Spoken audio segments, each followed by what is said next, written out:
Ficamos diante do Senhor mais uma vez no dia de hoje, agradecidos pelos teus livramentos, pelo teu cuidado conosco, pela tua boa mão, nos guardando, nos guiando. Pedimos a tua proteção sobre nós, Senhor. Obrigado por mais um momento que estarmos em tua presença, aprender mais da tua palavra.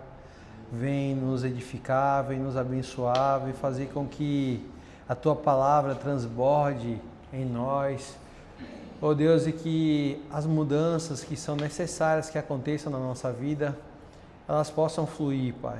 Nós estamos abertos a Te ouvir, estamos atentos à Tua voz, nós não estamos aqui simplesmente porque temos desejo, porque queremos respostas, mas estamos abertos para ouvir a Tua doce voz, porque nós entendemos que nós somos Teus servos e Tu és o nosso Senhor.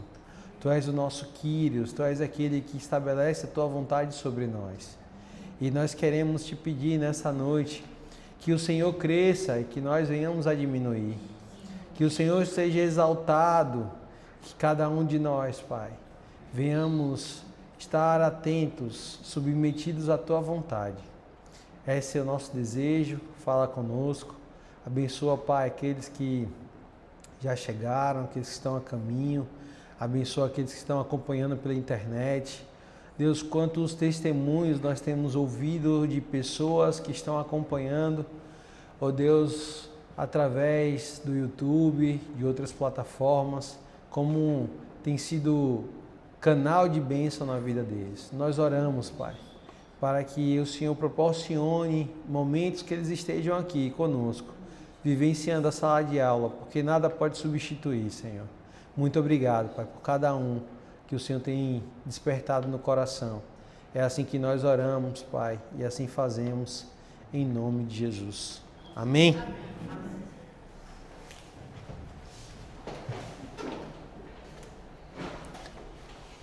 Vandir já se converteu, ó, vim pra frente e você lá no fundo, velho. Rapaz, inclusive o senhor primeiro. Essa conversinha mole. Essa conversinha mole. Como é que tem que botar primeiro esse... tem que botar esse refil, né? Como é que esses negócios chiques eu não sei usar, não. Ah, já sei. Já aprendi. Rapaz, negócio chique, viu? Rapaz. Agora você tá riscando esse. Tem que esperar descer, né? Pra umedecer A ponta, né? Então usa o velho, o novo que tá dando certo hoje. Aqui, ó. Esse aí é emprestado. Então eu vou... Deixa eu deixar ele assim, né? Que? Henrique. E aí, como é que tá a terça-feira? Olha, rapaz, que benção isso aqui. Olha. Não, e olha só, a gente comprou. Esse é bom, vou comprar desse daqui. Que a gente comprou já vários aqui, mas não dura não. A gente tem um negócio ali para reabastecer, mas... Tu vai dar Mateus quem aí agora? Bom, eu vou... Vamos ver, Mateus, aqui tem um... Pode começar com a polêmica, não? Pode. Eu tava assistindo outra novela, só lembrei de você. Foi. Você assistiu Paulo? Não, assisti um trechinho de Reis. Aí tava vendo Davi matando o irmão de Golias. Aquilo não tá na Bíblia. É o segundo gigante, né? Não tá na Bíblia. O que tá na Bíblia é que haviam outros 4 gigantes, em que Vocês querem ler? Ou quer que eu conte só? Deixa eu só contar. Tu assistiu ontem? Não assisti ontem. Ah, porque ontem tava mostrando. Eu já assisti Reis toda, não tô assistindo não, tô assistindo Paulo. Os meninos, engraçado que os meninos ficam, pai, Davi, pai, vai lutar contra o gigante, corre. E eu fico, peraí que eu tenho que estudar, e não sei o que. Aí se eu não for, porque o menino fica numa empolgação, aí eu quero ter esse momento de participação com ele, né? Quando a Bíblia eu aproveito e digo, ó, isso não aconteceu não. Não foi desse jeito não. Foi, pai. Eu digo, vamos ler o texto? Aí quando eu peguei e li o texto com eles, aí falei, eita, é mesmo, pai. Você tá certo. Tá vendo? Tem que conferir na Tem Bíblia. que conferir. Ele tem que ser bereano. O que é bereano? Lá em Atos, se eu não me engano, 18, diz que havia um povo que tudo que Paulo falava ia conferir na Bíblia. Esse negócio da gente ficar acreditando no que todo mundo fala, pode ser quem for. Se eu falar um negócio aqui que não tiver na Bíblia, pode ser eu, pastor Jato, quem for. Se não tiver na Bíblia, meu irmão, vá na Bíblia. Denuncie. Ou então questione. Por quê? Porque às vezes é uma leitura diferente, né? Porque, por exemplo, aí eles colocaram o texto de Crônicas. Eles colocaram o texto de Crônicas e o texto de Crônicas dizia que Davi e os seus guerreiros venceram o gigante.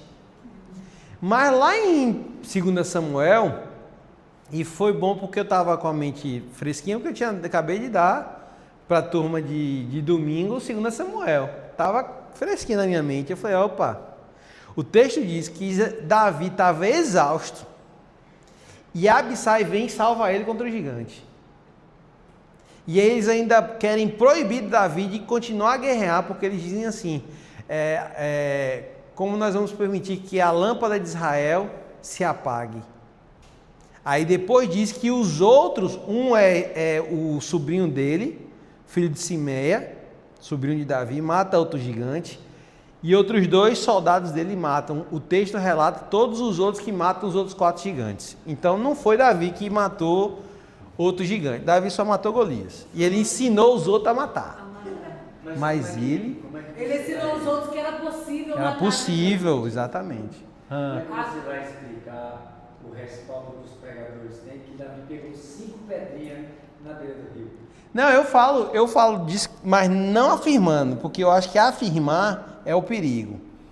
Certo? Mas esse é o problema, que o cara quer trazer uma novidade. E você acha que Davi Golias só tinha... Não, aí para mim é o seguinte, o que é que eu penso? Que o texto, quando ele faz questão de mencionar algumas coisas, tem porquê. Talvez a gente não sabe o porquê, mas tem porquê. Porque se disser assim, ele foi lá e pegou uma pedra. Ou foi no riacho e pegou pedras. Mas quando ele diz que são 5, eu creio, porque gigante entre os filisteus, provavelmente todo mundo sabia quantos eram. Mas tem uma coisa aí, Simão, também, que eu não sei se Já vai, viu? você já ouviu falar? Eu acho que tem isso na Bíblia, que as ovelhas eram contadas com pedras. Enchiam as bolsas de pedra, a quantidade de ovelha que tinha no aprisco, no ralo. Não era na bolsa, né? Na alforje. Eles iam tirando, cada ovelha que saía ia tirando uma pedra, até sair toda, para colocar da mesma forma. E eu colocando as pedras, a mesma quantidade de ovelha. Pode ser, isso é rodízio que mencionou. Sim. Pode ser que Davi usou as pedras da capanga dele lá e pegou mais 5 para repor. Sabia que ia usar e repor. Sim, mas assim, eu acho que é isso que eu estou falando. Eu não gosto, eu já preguei sobre isso e eu falei que existe a grande possibilidade de Davi ter pego as 5, não é porque ele acreditou que iria errar a pedra com Golias, mas porque ele disse, Golias é o primeiro. Quando eu derrubar o primeiro, vão vir os outros 4. E eu vou estar preparado para vencer os 4. Entende? Então assim, por quê? Porque com certeza, se tinham 4 gigantes, 5 no total com Golias entre os filisteus, todo mundo sabia. Que tem um gigante no meio de um povo não era, né? Não tinha com fartura. Então eu acredito que Davi sabia que tinham 5. Os soldados sabiam, o mais poderoso é Golias. Por isso que ele ia lá e afrontava. Então, o mais poderoso é Golias, mas ele disse, eu não vou só lutar contra o mais poderoso, eu vou estar preparado para os outros 4 se vierem. Então eu creio que isso, pela ousadia que Davi tinha, mas eu não gosto, como eu falei, de afirmar como alguns conseguem fazer assim, cravar, como se estivesse no coração de Davi, na mente de Davi. Aí é complicado. Inclusive na novela também mostra isso, Davi falando isso, que ele vai enfrentar os outros 4 gigantes, por isso que ele pega as 5 pedras. Tá? Mas isso é para mim a licença poética. Eu vou ler esse texto de novo. Leia. Vamos ler agora? Já que a gente está Não sei se você vai ler o de... Mas abre aí, 2 Samuel. Qual episódio? Onde é que Davi pega as pedras? Ah, é lá em Samuel, 1 Samuel 17. Os gigantes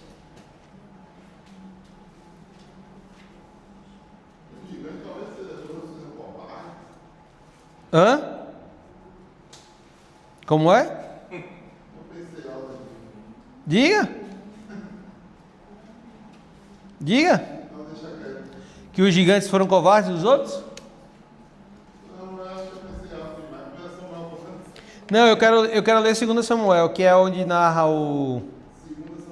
Segundo 2 Samuel. Samuel 20... 21.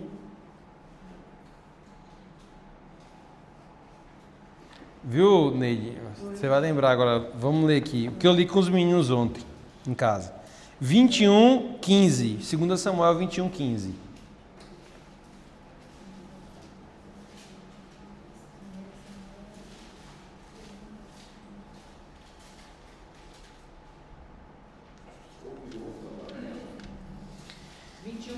Isso. Então diz assim: houve ainda outra batalha entre os filisteus e Israel. E Davi e seus soldados foram lutar contra os filisteus. Davi se cansou muito. E Esbi-Benob, descendente de Rafa, descendente dos gigantes, prometeu matar Davi. A ponta de bronze da lança de Esbi-Benob pesava 3,6 kg. E além disso, ele estava armado com uma espada nova. Mas Abissai, filho de Zeruia, foi em socorro de Davi e matou o filisteu. Quem matou? Abissai, está muito claro. E ontem na novela mostra Davi correndo do gigante, aí aparece uma pessoa... Mas a Abissai parece que só vai, não aparece?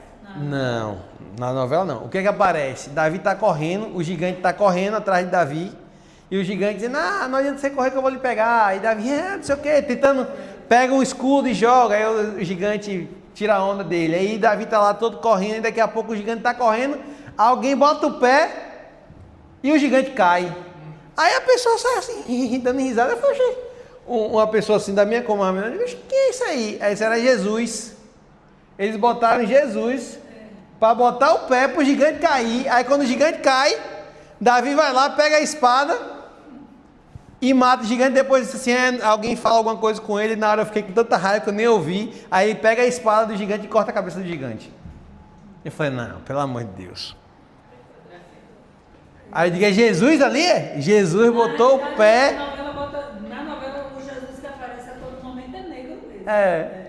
Negro. Aí eu digo, achei, quem foi aquele ali? Que ele aparece todo de branco.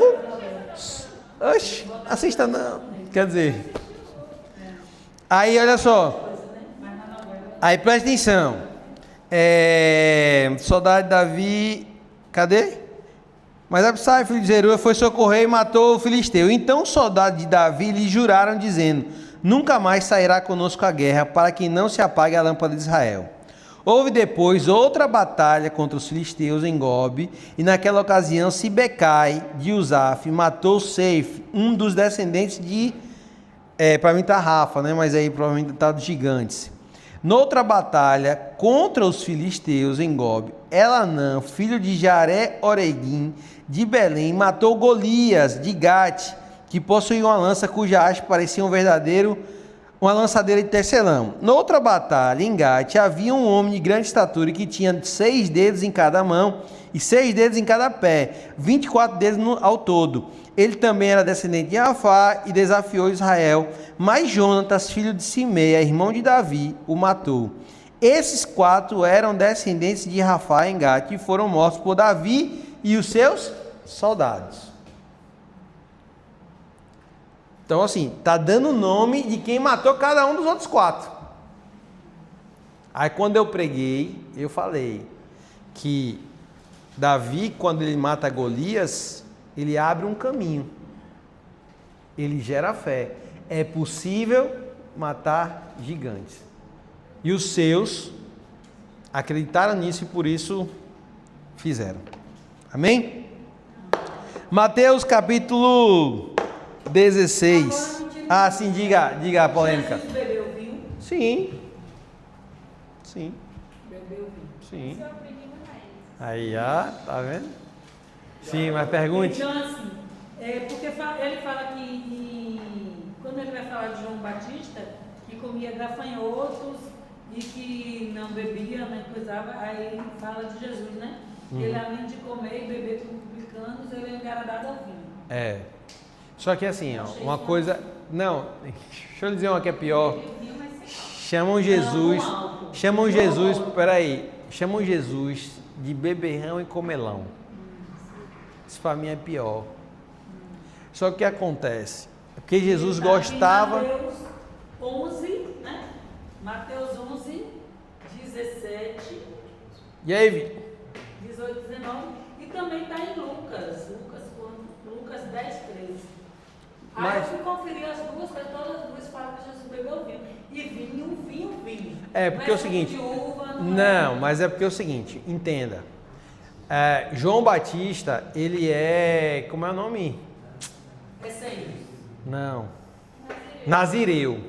Nazireu não podia beber nenhum tipo de bebida fermentada nem alcoólica. Não disse que eu achava que João Batista era assim? Não, mas é outra coisa. Nazireu é o voto que é feito lá de Levíticos. Então ele é nazireu porque o anjo disse que ele não poderia beber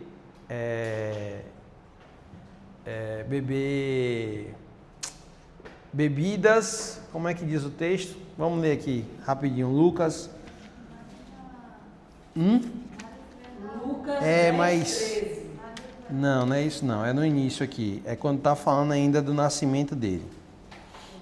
Lucas 1. Não, peraí. Eu acho que é quando anunciam que ele vai nascer. Então é Lucas...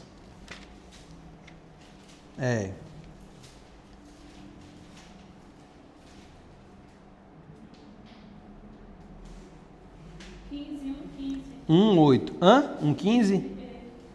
Eu ia ler antes. Eu só li o pedacinho, não todo. Pois será grande aos olhos do Senhor, ele nunca tomará vinho, nem bebida fermentada, e será cheio do Espírito Santo desde antes do seu nascimento. Isso. O meu não tem vinho, tem cerveja. Cerveja? Já está bem avançadinha. Que versão é essa? Nunca vi o termo cerveja na Bíblia. Porque será grande diante do Senhor e não beberá vinho nem cerveja. E que versão é essa? É a Ave Maria. A versão dela fora da Gonorreia. Essa versão eu nunca vi. Essa? Nem vinho, nem bebida forte. Bebida forte, porque é a ideia da fermentação, né? Cerveja é bebida forte e é fermentação do mesmo. Mas é porque depende É porque a cerveja... Não, mas é porque entenda, a cerveja... Viu, Neide? A cerveja, ela não fermenta naturalmente. A fermentação da cerveja, ela é adicionada ao álcool. Se você botar uma cerveja no barril, ela vai continuar com o mesmo teor alcoólico. Já o vinho, não. Quanto mais tempo ele ficar no barril, mais alcoólico ele vai ficar. O teor alcoólico vai ser potencializado. Então, são duas coisas diferentes. Então, naquela época não tinha cerveja na região de Israel. Também? E que versão é essa? Da Sociedade Bíblica, é uma adolescente. Sim, mas tem que ver, deixa eu só ver qual é a... Deixa eu ver qual é a... Que ele esqueceu aqui comigo. Eu já gosto dessa Bíblia. NTLH. É a NTLH. Essa Bíblia sofreu muitas críticas porque ela tentou trazer muito para os dias de hoje e acabou prejudicando um pouco a profundidade do ensinamento. Mas eu vi uma coisa um comentário que falou que por causa da NVI, né? Que tem uma tradução lá, deixa eu ver bem, naquele livro que tem as perguntas de contradição da Bíblia. Eu vou ler de novo e anotar depois. Traga. Mas só para falar do vinho, de Jesus beber vinho. Mas assim, ó, a gente precisa entender que, vamos lá, se embriagar é pecado. Certo. Isso é muito claro. Eu te pergunto, Jesus iria se embriagar? Nunca. Nunca. Então a gente precisa ter isso muito claro. Então, assim, o organismo de Jesus provavelmente era razoável. Porque eu já fiquei embriagado, tomando metade de um cálicezinho desse de vinho. Eu fiquei embriagado, saí tonto da igreja. Eu fui para a igreja de cidade pequena, não tem suco de uva, não. Era aquele vinho paticício mesmo que o povo botava. Porque assim, o suco de uva ficou bem famoso de uns 8 anos pra cá. Aí eu fui para a igreja, ceiei, daqui a pouco tá eu indo para casa, eu tonto, não tava ficando na calçada. Eu falei, o que está acontecendo comigo? Eu sem entender. Quando eu cheguei em casa, eu falei, por que eu tô tonto? Aí eu lembrei, falei, rapaz, o vinho. Só você ter ideia, porque eu nunca fui de beber. Mesmo quando eu era do mundo, eu fazia tudo, menos beber. Eu com 13 anos de idade, eu era motorista da rodada. Os caras bebiam e eu trazia o carro para casa. Nunca fui de beber. A beber? A beber? Agora, só para completar o pensamento, Samuel, quando eu vi isso, aí eu fui procurar. E tem uma passagem lá em Paulo, não sei se é acho que é Paulo Timóteo. Ele manda beber vinho. Tomar 1 Timóteo. Isso. Não é isso? Isso. Então assim, aí não só Jesus, mas como alguns personagens bíblicos tomaram vinho. Aí eu fui ver alguns versículos e realmente eles tomaram. Mas o que sempre é proibido é a embriaguez. A questão toda para mim... mas assim, para mim, qual é a questão? Vou dar um exemplo. Para mim, para algumas pessoas, vinho, independente da quantidade, é pecado. Um exemplo, alguém aqui teve problema com bebida. Aí você vai dizer para ela assim, não, tome só uma taça. Não vai dar certo. Não, mas aí já não, calma, não, mas entenda, não, mas calma, deixa eu explicar, para você entender. A gente precisa entender que existem mau desejos dentro de nós, que a gente precisa correr léguas de distância dela. E aí onde está o problema? Se eu estou tentando dizer isso não é pecado para eu encostar, para eu me sentir bem encostando, vai chegar um momento que aquilo ali vai crescer de novo e vai me dominar. Então, para mim, tocar nisso é um pecado. Mesmo não sendo pecado beber o vinho. Mas para quem teve problema com alcoolismo, encostar vai ser. Por quê? Porque vai puxar. É a mesma coisa de alguém que foi prostituta a vida toda, assim, não, eu vou evangelizar lá no bordel. Eu vou pro micareta evangelizar. Ó mesmo, quando alguém diz assim, eu vou pro micareta evangelizar, eu digo, já foi. Alguém que teve no micareta, que dançou, que curtiu, não pode não. De jeito nenhum. Pode ser o santo que for. Para mim não tem que ir. Agora você diz assim, algum crente pode ir no micareta evangelizar? Pode, que nunca tenha tido envolvimento. Aí pode ir lá. E mesmo assim, para mim, debaixo de muita oração. Mas se o caba já teve, não tem que ir de jeito nenhum. Para mim é pecado, caba aí. Porque não tem como não, gente. Alguém aqui que já foi, eu estou falando besteira? Não, eu penso a mesma coisa, pastor. Carnaval, eu ia muito para carnaval. Meu amigo, você pode se converter o tempo tanto que for. Você voltar lá, quem viveu, vivendo. Não estou dizendo quem foi uma vez na vida, não. Eu tenho um amigo que se desviou nessa onda, a igreja dele era dessa. Ele cheirava lança, usava cocaína, bebia, ficava o dia tudo travado. Era uma confusão, aí se converteu. Acho que não foi uns 5 anos. Aí na igreja dele, não, porque a gente aqui vamos ganhar os perdidos. Eu digo, vocês vão perder os que estão aqui. Aí ele veio me perguntar o que eu achava. Eu digo, rapaz, você não tem estrutura para ir não. Rapaz, eu sou santo. Você não tem. Eu lhe conheço. Mas também pode ser uma falsa conversão? Não. Aí onde está o problema? Porque, olha só, a nossa carne não se converte. Se a gente não aprender isso, a gente é o espírito. E se você alimentar a carne, ela cresce de novo. É que nem eu sou bariátrico. Eu posso engordar de novo? Claro.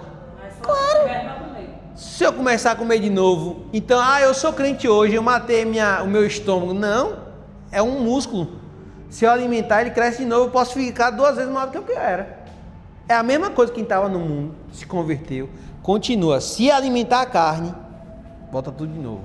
E a Bíblia diz que volta pior, volta com 7 a mais. Sabe onde é que está o abençoado hoje? É dono de um prostíbulo. dono de um prostíbulo. Pronto. Porque eu fui no primeiro ano. Aí no segundo ano, com trio, aquela coisa, eu senti dificuldade. Eu falei, rapaz. Pronto. A gente tem que ter maturidade para reconhecer isso, gente. Sabe qual é o nosso problema? É que a gente quer ser santo demais e quer ir para lugar que a gente não deve ir. Esse é o problema do crente. A questão ouviu aí, pastor, que eu entendi o que a irmã quis dizer. Entendeu? Assim, deixa, tem um bocado de Boa. crente que eu já fui, que adega lá. Eu fui daqui, a chateira tá cheia. Sim. E o cara toma um dose, 2 dedos. Eu acho que exagero, por exemplo, Coca-Cola. Não, mas entenda, é isso que eu estou lhe falando, mas entenda. Vamos lá, aí eu vou concluir. Vou pegar aqui essa bolsa era cachaceira. Para não usar nem dizer. Essa bolsa era cachaceira. Não, calma. Eu vou usar as duas referências. Essa bolsa já foi cachaceira, já teve muito problema com bebida. Certo? Era alcoólatra. É um problema, é um mau desejo. Tiago vai chamar isso de mau desejo. Então, vamos ler aí rapidinho, só para eu pegar esse gancho. Hã?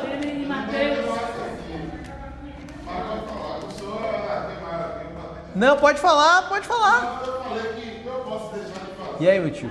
Eu posso deixar de tomar vinho se, por exemplo, o meu irmão aqui do lado se escandalizar. Quando escandalizar ele, eu não vou tomar nenhum copo de vinho. Mas que se a pessoa tem um autocontrole, Sim. tomar uma dose de vinho de a porcentagem de 10%, 5%, sem ser padecido, pelo amor de Deus. Eu estou entendendo, mas é por isso que eu estou dizendo que para mim, não é uma coisa que a gente vai dizer o seguinte, tá liberado para todo mundo, não é pecado. E nem dizer é pecado, ninguém pode. Não é isso. Eu acho que a gente tem que ter maturidade para entender. Isso vai me edificar em quê? Por exemplo, ouvir música do mundo é pecado? Algumas não, tem umas que são. Quem depende de qualquer coisa, a palavra, as letras, é pecado. Assim como tem gospel, que também é pecado para mim, falar coisas ruins, enfim, Sabor de Mel tá aí, né? E tem outras também, que outro dia eu estava conversando com a pessoa falou, tipo aquela de Marquinhos Gomes, que a pessoa diz assim, quem tem promessa de Deus não morre não. Não morre não? E Moisés? Morreu, foi? Porque Moisés tinha uma promessa de entrar na terra prometida e ele morreu, não entrou. Então a música traz uma ideia que é antibíblica. E tem uma outra também que alguém falou esses dias comigo. Eu digo, pai, você está tirando isso de onde? Da música ou da Bíblia? Aí lá não sei o que, eu digo, não, você está tirando da música, na Bíblia não diz isso não.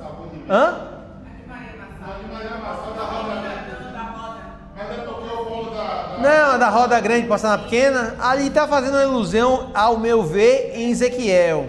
Tem uma corda daquela ali, mas... Não, Sabor de Mel também. Diga. Uma questão que, assim, fala muito comigo com relação à bebida.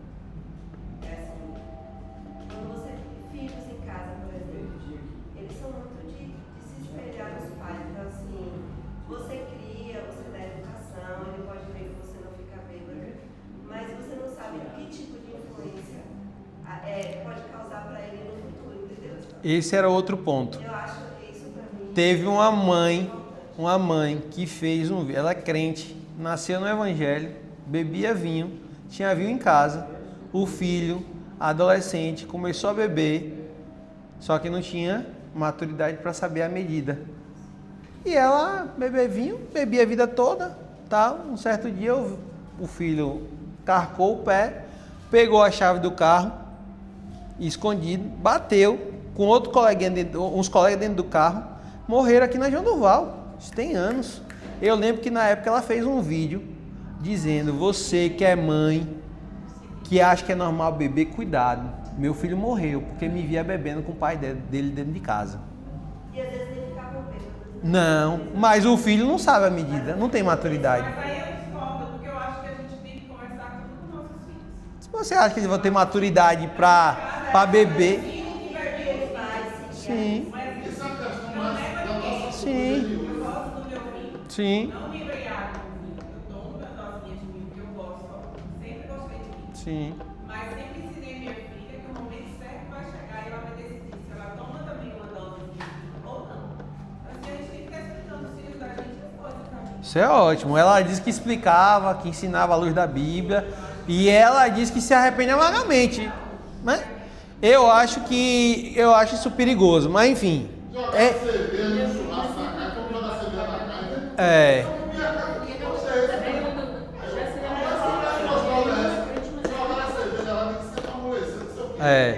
Mas olha só, ó, Tiago 1, versículo... Cadê, Jesus? Eu achei agora e já perdi de novo. Achei aqui. 14. Ó, não, na verdade vamos ler o 12. Feliz é o homem que persevera na provação, porque depois de aprovado receberá a coroa da vida que Deus prometeu aos que o amam. Então olha só, Tiago está falando aqui sobre duas coisas que na verdade nós achamos que são iguais e são diferentes, que é ser provado e ser tentado. Qual a diferença? Quem sabe? Que uma coisa só o diabo faz e a outra é permissão de Deus. Quem faz o quê? Tentação é o diabo. Hã. Provação, E qual o objetivo de cada um? cair, e o outro é nos fortalecer. Isso. Deus prova porque quer aprovar. O diabo tenta porque quer derrubar. Então, quando você estiver passando por alguma situação, você tem que se perguntar: isso é uma aprovação ou é uma tentação? Certo? O Pai Nosso fala, não nos deixe Cair em tentação. Porque a tentação te derruba, a aprovação te promove. Certo? Então, ele está dizendo aqui, falando primeiro da aprovação. Quando alguém for tentado, jamais deverá dizer: estou sendo tentado por Deus. Pois Deus não pode ser tentado pelo mal, e a ninguém tenta. Cada um, porém, é tentado pelo próprio mau desejo, sendo por esse arrastado e seduzido. Então esse desejo, tendo concebido, dá à luz o pecado, e o pecado, após ter se consumado, gera a morte. Olha só, vou literalmente desenhar para a gente poder entender onde é que eu quero chegar. Então nós temos um mau desejo, nós temos um mau desejo, que nós somos seduzidos. Então Jesus foi tentado, porque foi o diabo que tentou ele. Isso. Foi provado, ele foi tentado. Isso, a tentação de Jesus. Então nós temos um mau desejo, nós somos seduzidos. Aí eu vou colocar aqui qual é o caminho natural, certo? Então, nós somos seduzidos, e aí surge vou botar aqui o pensamento. Depois do pensamento, o ato. Quando chega aqui, pecado. Só que esse aqui gera morte. Então, o que é que eu gosto de dizer? Aborte o pensamento. Enquanto estiver no campo do pensamento, você pode abortar. Você não pode deixar que o seu pensamento de pecar se consume. Porque quando dá luz, quando consuma, gera morte. Mas deixou de ser pecado? Não, porque ele é aquele homem que deseja uma mulher no seu pensamento já pecou. Mas ele gerou a morte? Não, porque ele não consumou. Por isso que Jesus vai falar dos pecados da vida. É a mesma? Não. Porque nós não somos julgados pelos nossos pensamentos, mas pelos nossos atos. E Jesus, quando está ensinando que nós devemos cuidar... Não tem pecadinho nem pecadinho. Calma, é isso que eu estou falando. Entenda. O que Jesus já está falando, eu até conto uma história para explicar isso aqui. Quando Jesus está falando do pensamento, é porque se você alimentar o seu pensamento, você vai gerar a prática. Vou contar uma história. Consequentemente, você vai chegar ao ar. Vou contar um negócio, é engraçado, mas é triste. Um caba, um conhecido meu. O caba é feio, mas pense no caba feio. Já contei, né? Mas aqui, já contei para vocês aqui? Já? Eu vou contar de novo. É engraçado. O caba é feio, que parece que é do avesso. O caba é feio. Desarrumado de verdade. E ele trabalhava em turno, não lembro onde é que ele trabalhava, mas tem tempo. Quando ele me contou isso, eu fiquei muito assim, impressionado na época, né? Porque essa passagem que Jesus fala, eu acho que encaixa muito bem ao que ele vivenciou. Aí ele morava num lugar lá e aí se mudou para uma casa vizinha dele, uma vizinha, que a vizinha disse que era um avião. Mulher linda, negócio espetacular, parece que estava divorciada, alguma coisa assim. Pelo menos os olhos dele eram lindos. Não, era linda, dizendo ele que era de capa de cinema, capa de revista, querendo dizer.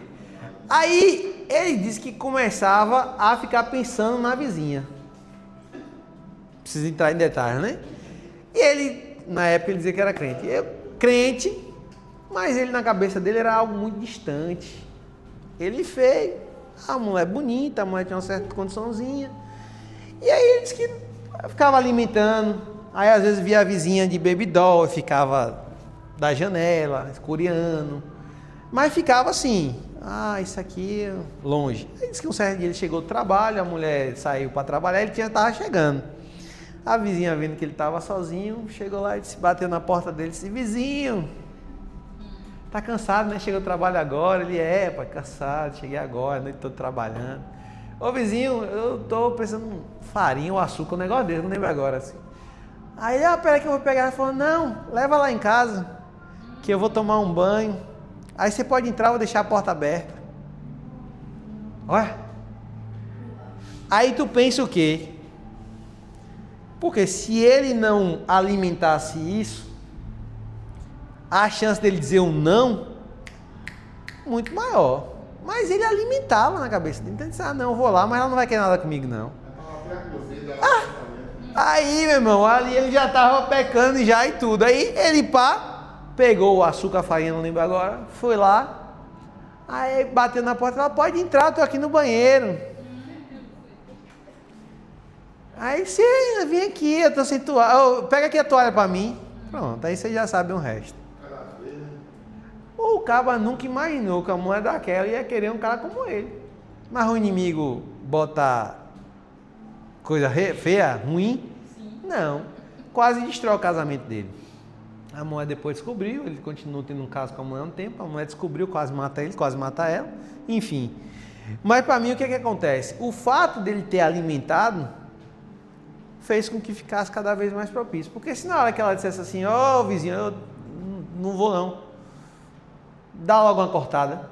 Como é que a farinha? Toma aqui, você quer pegar aqui, Oxe, ele, agora fica alimentando na cabeça, já era.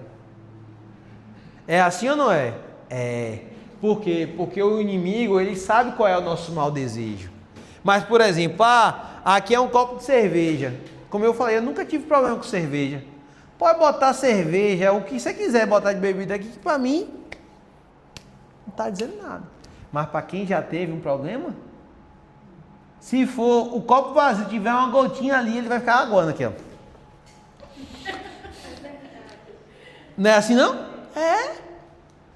O cara fica aguando, esperando o povo dar as costas para ele ficar lambendo aqui o copo. É desse jeito que é assim.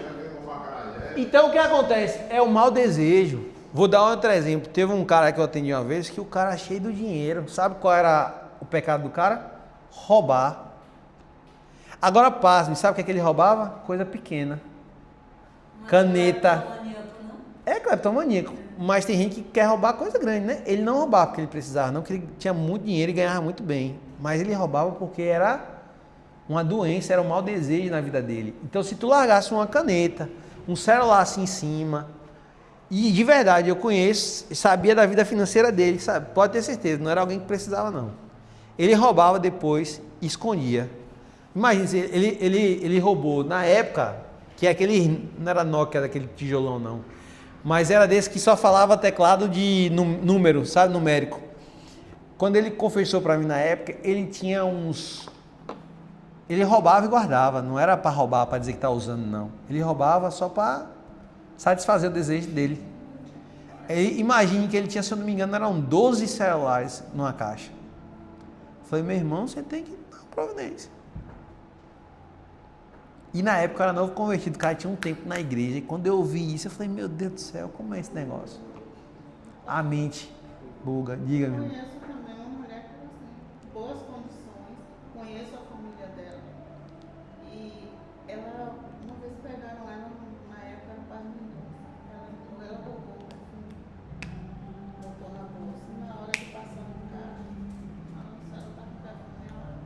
Pegaram. Aí mandaram chamar a família e tal.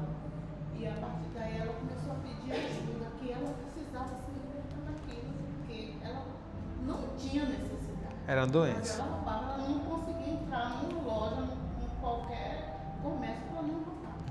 Aí você imagine, alguém que tem um mau desejo Que como esse. gerava a dopamina, Isso. a sensação de pegar escondido. Isso. Não é Adrenalina que as pessoas também vejam. é. Então assim, o risco. Então todo mundo tem um mau desejo. Qual é o seu? Não precisa falar não. Você precisa identificar qual é o seu mau desejo.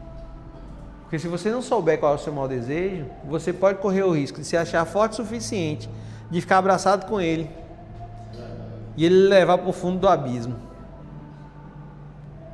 É ou não é? E pode, ó, pode ser crente como for. Eu já vi muito homem de Deus que se achou forte, aonde deveria se sentir fraco, como diz Paulo, e caiu. E se a gente olhar pra gente, todo mundo tem um mal desejo. Tem. Todo Se eu mundo. olhar pra mim, eu vejo misericórdia. Todo mundo tem. E nós somos seduzidos o tempo todo. O tempo todo nós somos seduzidos. A gente tem que ter cuidado o tempo todo. Por quê? Porque se a gente... Aí, por exemplo, o inimigo vai te colocar no meio de situações para te seduzir. E aí você cai. Eu vou... Um exemplo. Aqui é uma cachaçinha. Aí eu digo, largaram essa cachaça aqui, eu vou esperar todo mundo sair. Para quando todo mundo sair, eu vou dar só uma goladinha. Depois eu jogo o resto fora. Pronto, quando eu decidi isso no meu coração e na minha mente, eu já pequei.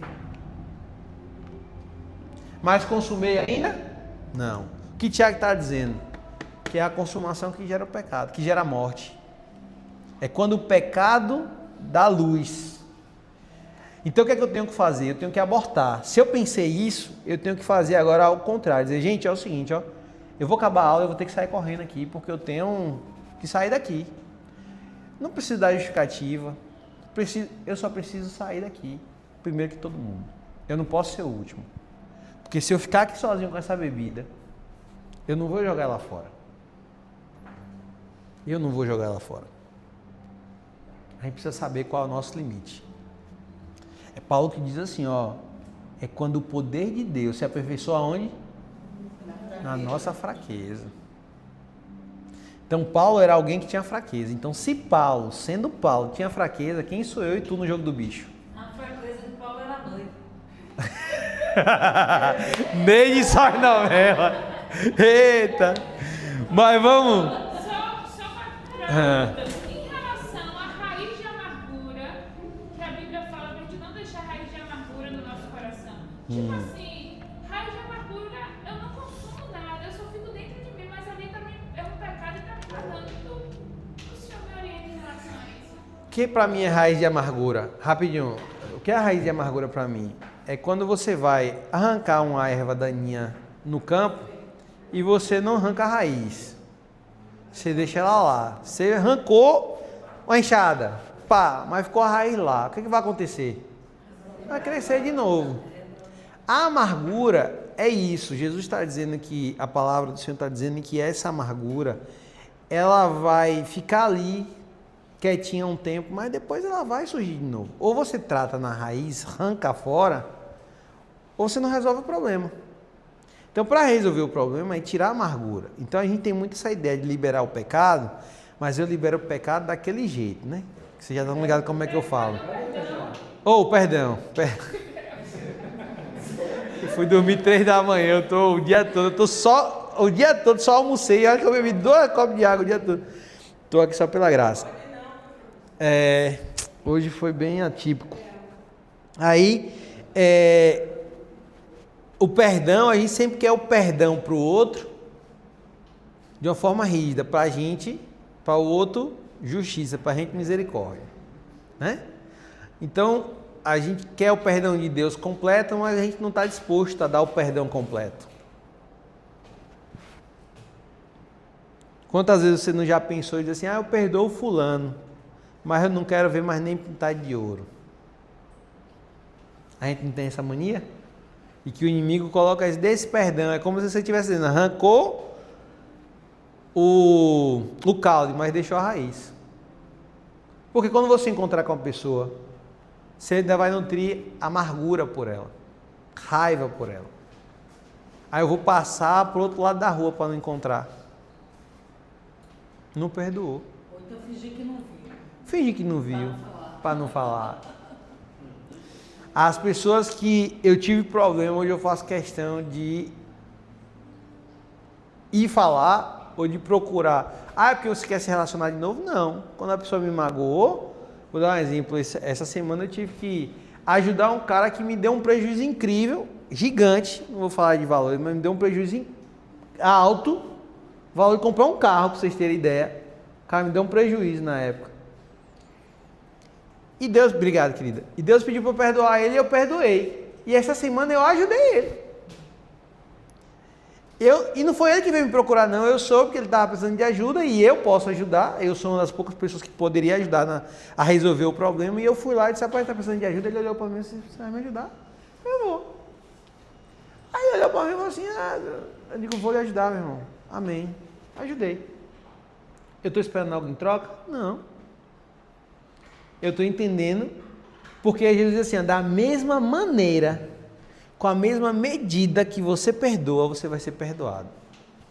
Se eu quero o perdão de Deus por completo, eu tenho que liberar o perdão por completo. Porque se eu não libero por completo, eu estou retendo. É simples. O evangelho é muito simples. O problema é que a gente não quer entender. E a gente sempre quer colocar mecanismos para a gente. Não. Quando sou eu quero que seja assim. Quando é o outro, assado. É ou não é? É. Diga, meu irmão. Eu estava lembrando porque na época de aviação, era os aviões, você podia viajar, tinha muita coisa dele. Eu gostava muito de viajar, eu sempre queria levar um souvenir do avião. Era umas taças, uns copos, um talher. Eu não via a hora de pegar aquele bolo, porque tinha aquele souvenir. Sim. E isso eu fazia questão, né? Toda vez que eu ia viajar, eu falei: quero que eu olhar daqui hoje. Tem que levar alguma coisa. Tinha uns copos bonitos, hoje não tem mais, né? Hoje não tem nem água, né? Brincadeira. Ô, pastor, minha mãe falava sempre: tudo que é meu é seu. Eu pegava uma moeda dela, isso era pecado. Se era escondido, Restitua a sua mãe, largue de ser. Tudo que é meu é seu. mas se é Ela liberou a palavra. Mas não é, ensinar a pegar escondido. mas não era assim. Não, eu tô brincando, claro. Eu tô fazendo uma brincadeira. Não, mas assim, é sério isso, porque eu tenho um tio, uma tia, minha tia, irmã do meu pai, que ela quebrou porque os meus primos pensavam assim. E todo mundo roubava os pais. Aí imagina, hoje 7, 8 filhos, negócio dele, nem lembro. Filho para dar em doido. Todo mundo roubando. Quebrava, filho. Quebraram várias vezes. E eu falei assim: ó, minha tia, enquanto a senhora... E até hoje é assim. O menino tem a mania que já velho, já pai de família, tem um que já vai ser avô. E chega lá e tipo, ele já teve um açougue grande lá em Juazeiro e tal, mas hoje em dia tem um verdurãozinho. Às vezes os caras chegam lá, pegam as coisas e não falam nada. Eu digo: rapaz, tá roubando do teu pai, pô. Não, porque meu pai nunca falou nada. Eu digo: aí eu falei: realmente, quem é o erro? É do pai.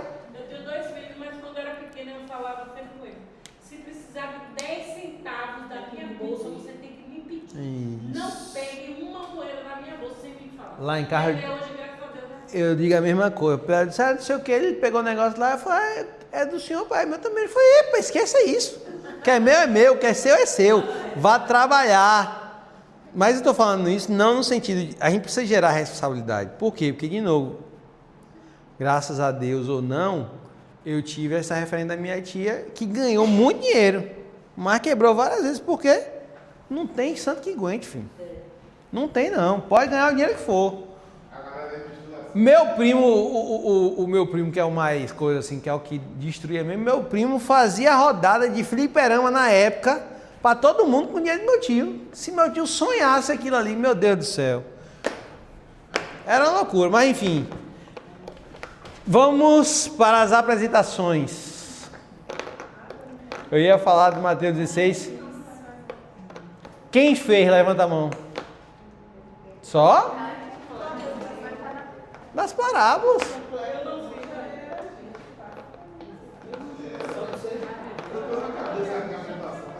Quem mais fez? Bandi que já apresentou. Da mim quebrou. Fez não? Cadê? Andréa. Venha. Presente aqui pra gente. Que hoje nós vamos acabar um pouquinho mais cedo, porque aproveitando já para não esquecer, porque eu tenho mania de esquecer. Sábado, vulgo depois de amanhã, vai ser o batismo lá no presídio. Vão ser 16 internas que irão se batizar. Iam ser 19, mais 3 receberam alvará de soltura, né, que chamam. E aí, graças a Deus, não vão mais se batizar lá, querem ver um dia para se batizar aqui, mas enfim. E eu quero pedir que você esteja em oração também, porque o levante do inimigo tem sido muito pesado contra isso, sabe? A gente foi na terça-feira lá, passamos quase 2 meses sem poder ir, porque eles tiveram algumas mudanças lá internas, e aí estavam tendo uns cursos lá que, enfim, não estava podendo ir. E aí na terça-feira passada agora, eu e Tamires estivemos lá, e foi, ao mesmo tempo que muito bom ver como a nossa ida lá tem ajudado elas, tem abençoado a vida delas, e elas sentiram muita falta. Pra vocês terem ideia, é uma sala que é mais ou menos esse tamanho aqui, assim, ó. Cabem 18 cadeiras, tinham 30 e poucas, tinham em pés e outras sentadas no chão. Então, foi muito bom essa parte, e a parte ruim foi que o pessoal estava dizendo que aumentou muito o número de tentativas de suicídio nesse tempo. Muitas se cortaram, e teve uma que cortou até a garganta, estava com um curativo enorme. Então, assim, a gente não imagina o que elas passam lá dentro. Privações, enfim, a perda de mente é grande. Mas nós cremos que quando a luz chega, as trevas são dissipadas, né?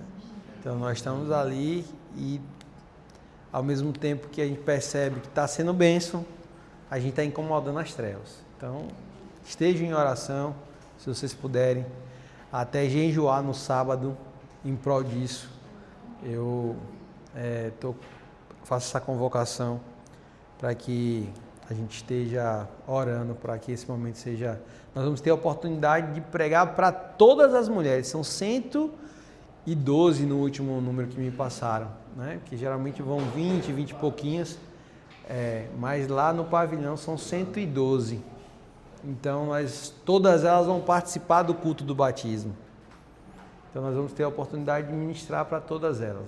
Não sei aquelas que não queiram realmente ficar e queiram sair, elas têm essa liberdade. Mas vai ser um momento onde a gente vai colocar no pátio, onde elas tomam sol. Então, vai ser a céu aberto. Nós vamos levar o batistério e vamos fazer esse momento lá. Então, estejam orando para que Deus opere o sobrenatural dele lá naquele lugar. Amém? Vamos ouvir nossa... Paz do Senhor a todos. Eu vou contar a minha parábola. O título da parábola é Parábola do Enem. Por favor, prestem atenção. No Enem do ano passado, o professor do ano final fez um extra como fiscal no colégio que fez a prova do Enem. Ele presenciou uma cena muito interessante com os alunos dele mesmo, que ele tanto ensinou e aconselhou a chegar cedo para fazer a prova. Mas destes alunos se destacaram 2. Por quê? Porque ambos saíram do mesmo bairro, no mesmo horário, e pegaram moto Uber para chegar cedo e mais rápido para fazer a prova. Só que é o seguinte, no meio do trajeto teve um acidente no caminho e um deles parou para socorrer a vítima e o outro seguiu a viagem. Quando o primeiro chegou na escola da prova, os 2 portões estavam abertos. O portão grande que entra os carros também dos professores e aquele portão pequeno que fica do lado. Mas quando chegou na escola, ele encontrou os amigos, ficaram batendo papo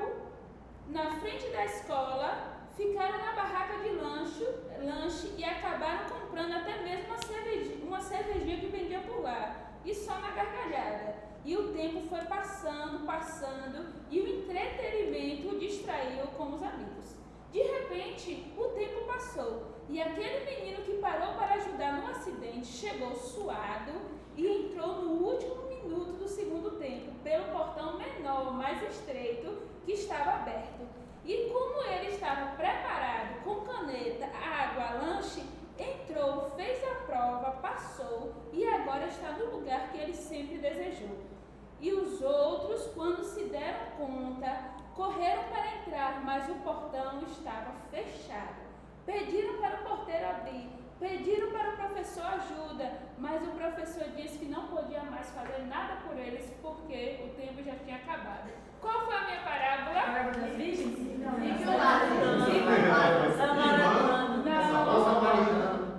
Bom samaritano. Boa parábola. Não Parabéns. foi, não. Foi a parábola. Eu fiz o bom samaritano, eu não fiz o bom samaritano, eu disse assim, eu vou botar esse, eu vou confundir.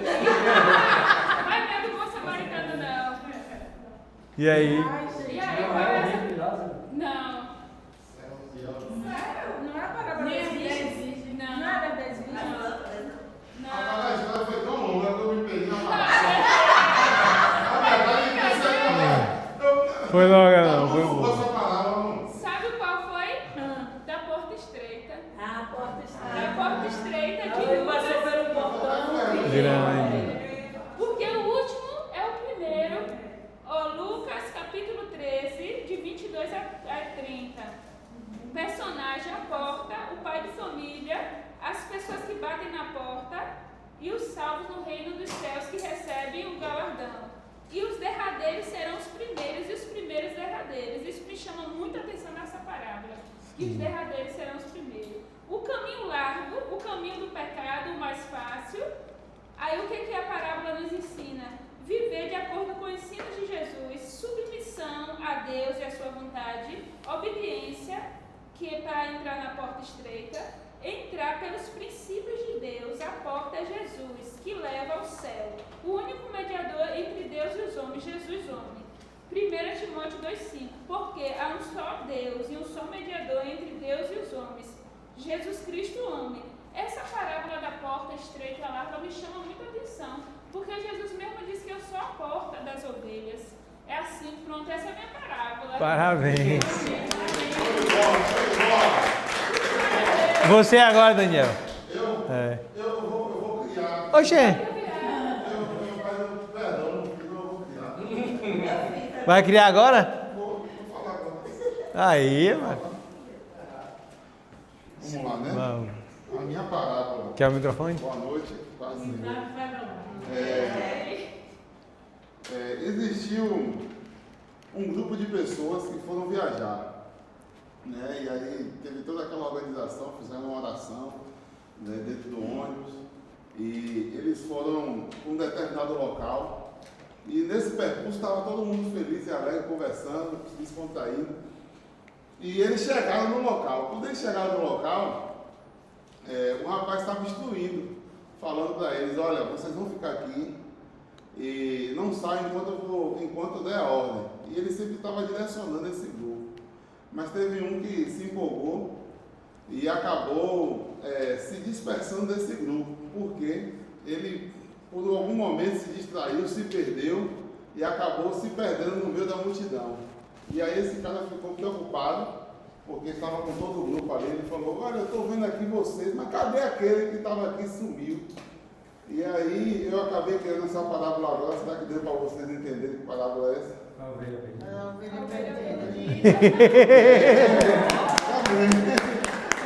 Tá vendo aí? A ovelha perdida, né? Aqui tem alguns pontos, né? E assim, a do pastor, obviamente, que dá o direcionamento, que cuida, que está sempre prestando atenção, né? Por ter uma grande quantidade ali de 99, talvez ele poderia até não perceber, né, a uma pessoa, mas ali ele estava cuidando de todos. E de uma certa forma, a Bíblia fala, né, na parábola, que ele foi atrás desta que se perdeu e deixou as 99 no lugar. Então, as 99 estavam no lugar que deveriam estar, mas aquela que estava perdida estava de fato perdida. Então ele vai atrás, ele não deixa, de uma certa forma, desamparado. E assim como diz a Bíblia, né, que vale mais uma alma do que esse mundo inteiro, né? Então esse é o texto no seu editário. E o texto dessa que vai, da alma que vale o mundo inteiro, mas o texto da parábola está em Mateus 18, 12, 14 e Lucas 15, do 13 e 17. Quer dizer, Lucas 15. Deus abençoe. Quem agora? Venha. Rapaz. Minha puxinha. É porque eu gosto de falar muito, né? Então, uma jovem se casou e ela não tinha experiência nenhuma com culinária, zero. E aí ela começou a aprender a fazer algumas coisas na cozinha, fazendo almoços e cafés lá para a família, certo? Em um certo momento, em um final de semana lá, ela sentiu a vontade de fazer algo novo para o esposo e fez algumas pesquisas no YouTube de algumas receitinhas. E resolveu fazer um bolo e descobriu que ela precisava de alguns ingredientes para esse bolo: o ovo, o fermento, o leite. E aí ela entendeu que para que o bolo fosse consistente, ela precisava dos ingredientes. Qual é a minha palavra? E aí, gente? Quem vai ser? Para mim era meio óbvio. O fermento dos fariseus? Não. O fermento é o reino, é o Mateus 13, 33. Não, peraí. Já vai dizer qual é, né? Não, ela falou fermento. Ah, sim. Mas é essa? É essa, mas eu falei. Não Você falei. falou a outra, é. É o fermento. É do fermento, É do né? fermento. Ah, é do fermento? Mas eu não falei o nome Que levei da- Eu falei a história. Conte. Qual é a parábola mesmo? Então, o personagem, ela é uma jovem que, na verdade, é um novo cristão, certo? O verbo, aí eu anotei alguns. Ela se casou, a conversão, ela começou a fazer a culinária, né, a comida em casa, e que isso é o início dela em fazer a obra de Deus, né? E ela começou a fazer, ou seja, ela atendeu o chamado do Senhor. Alguns elementos: culinária, almoços, cafés. Eu associei as atividades que o cristão começa a exercer no ministério e na casa do Senhor. E o ensino é que, ao se converter, nós temos um chamado a cumprir. Nós somos luz e a nossa missão é propagar o Evangelho como um fermento que age nos ingredientes e transforma tudo que está ao seu redor. Acho que esse é o nosso papel, né? Muito bem, parabéns. Que é o Mateus 13, 33, a do fermento, em que o reino dos céus é semelhante ao fermento, e que uma mulher pegou e misturou em 3 medidas de farinha até que toda a massa fosse levedada. Show de bola, parabéns. Próximo. Venha você. Depois a Neide. Depois a Ana. Gente. Todo mundo que fez vai. Vamos ver se alguém consegue. Não precisa, é fácil aqui. Vamos. Ela preparou um almoço no Capricho, enviou no WhatsApp convites para esse momento que para ela era muito especial. Essa mulher preparou tudo com muito esmero. Quando estava tudo organizado, mandou os envios sem falar o propósito do almoço. As amigas de imediato aceitaram, porém, horas antes de começar, elas enviaram mensagem que não iriam participar do encontro. Uma falou que não podia porque esqueceu, a outra disse que tinha chegado muito cansada do trabalho, a outra falou que tinha acordado, ficou atrasada e não deu para ir. No momento do almoço, os familiares também não poderiam ir. Daí o almoço, só quem estava presente mesmo foi a família e uma amiga. Após o almoço, né, a esposa e o filho e essa amiga, né? Foi um almoço assim bem abençoado e tal. Mas até aí ela ficou, poxa, convidei as minhas amigas e não vieram, não puderam vir, mas tudo bem. Então, o seu esposo e seu filho foram trabalhar e ficaram ela e a amiga. Ficou ela e a amiga. Porém, essa tarde foi muito abençoada, cheia do poder de Deus. Daí ela pôde entender que aquele momento não era sobre ela, mas sim, não só para comemorar aquele momento, mas sim para a amiga dela, que no momento estava se sentindo muito angustiada e muito triste. E estando só elas duas juntas, ela pôde desabafar o que ela estava necessitando.